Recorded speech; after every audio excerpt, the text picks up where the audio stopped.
Mohamed Amin passa les premières années de sa vie dans la province de Jumak en Éthiopie. Son père était un fermier de la contrée. Mohamed prenait soin des vaches et des chèvres.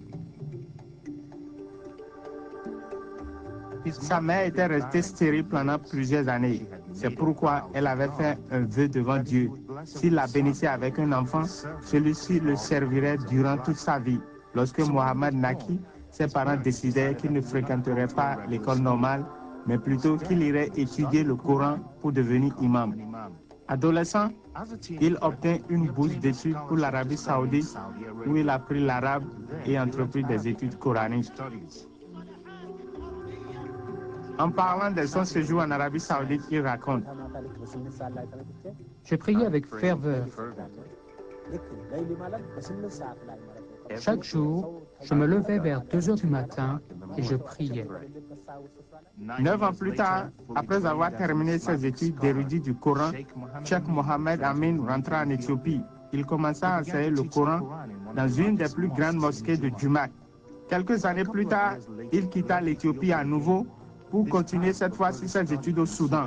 Cependant, à peine une année s'était-elle écoulée que le voici de retour en Éthiopie. Mystérieusement, sa santé avait commencé à se dégrader très rapidement.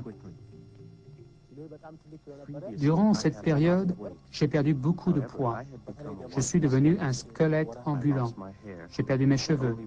Mon nez et mes dents étaient les seules parties reconnaissables de mon corps. Le reste se décomposait lentement. Sa famille l'amena à l'hôpital, mais tous les efforts pour le guérir furent vains.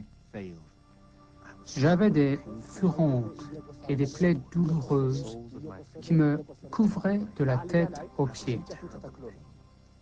Pendant des années, Mohamed avait gardé un secret.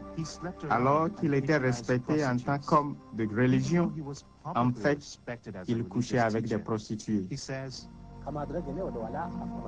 Dans ma vie privée, j'étais l'un des pires pécheurs. Je ne dis pas cela par humilité, mais parce que j'ai honte. Je ne suis pas fier de ce que j'ai fait. J'ai contracté le sida à cause de la promiscuité que je vivais. Mais c'est à ce moment-là que le miracle s'accomplit. Très tard, une nuit, j'ai eu une vision. La chambre de l'hôpital devenait de plus en plus lumineuse. Jésus, habillé en médecin, est entré dans ma chambre et s'est tenu debout devant mon lit.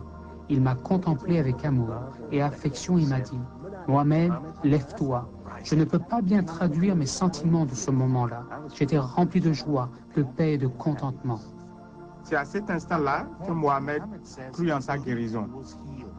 Maintenant, je crois que Jésus est le Fils de Dieu. J'ai décidé de le suivre. Mohamed était allaité depuis 5 mois. Il certifie qu'à peine une semaine après que Jésus lui est apparu, il commença à marcher de nouveau. Mais l'histoire ne s'arrête pas là. Des examens de détection du sida avaient d'abord révélé la maturité de la maladie. Les nouveaux examens montraient que Mohamed, au-delà de la vraisemblance, n'avait plus le sida. Miraculeusement, Cheikh Mohamed Amin avait été guéri du sida. Freyo Lama est un évangéliste éthiopien. Il rencontra Cheikh Mohamed Amin peu après sa sortie de l'hôpital. Freyo raccompagna Mohamed à la maison, lui offrit un lit et lui lava régulièrement ses plaies et ses blessures. Je sentais que le Seigneur allait faire de lui un instrument privilégié. Ce fut un acte de compassion qui changea complètement la vie de Cheikh Mohamed Amin.